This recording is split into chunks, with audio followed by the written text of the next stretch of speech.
Federal workers now have until tomorrow to decide whether to take a buyout after a federal judge extended their deadline. This as both sides will be in court to argue over the president's plan. Alina Habba serves as counselor to President Trump, and she joins us now. Great to see you, Alina, this morning. You know, it's kind of interesting right now. We have a couple of things going on in the courts right now where you have federal judges stepping in, trying to interfere with the President of the United States' efforts to bring sanity to within his own administration, within the executive branch of which he is the chief executive. How is this going to work out? Right. Well, this isn't anything new. We've seen this for the last 4 years. This is the weaponization of our justice system. So thank God we have Pam Bondi in now as Attorney General, because it's not going to stand.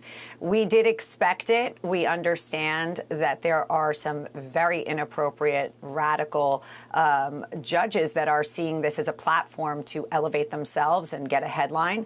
We don't have any time for it. And President Trump's agenda is the one that the American people voted on November 5th. It's really not President Trump. It's what they wanted.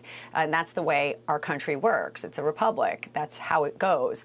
So we'll deal with them in court. This is obviously not something we're not familiar with doing.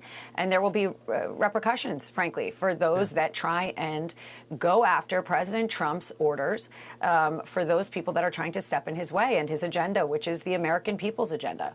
Well, it is a constitutional conflict here.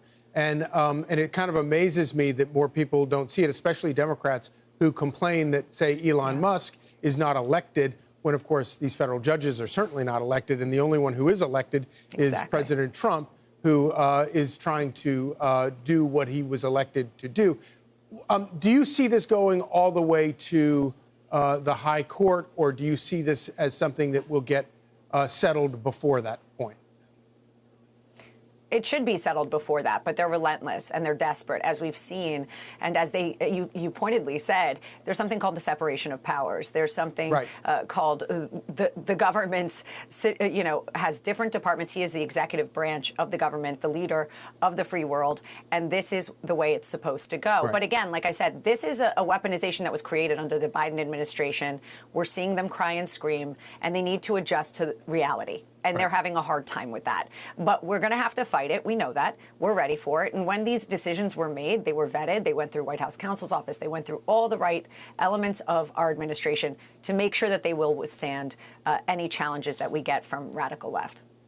Well, I appreciate the fact that you are standing there making this good, important fight over such important constitutional issues and serving the country. And thank you for joining us this morning, Alina Habba. Thank you.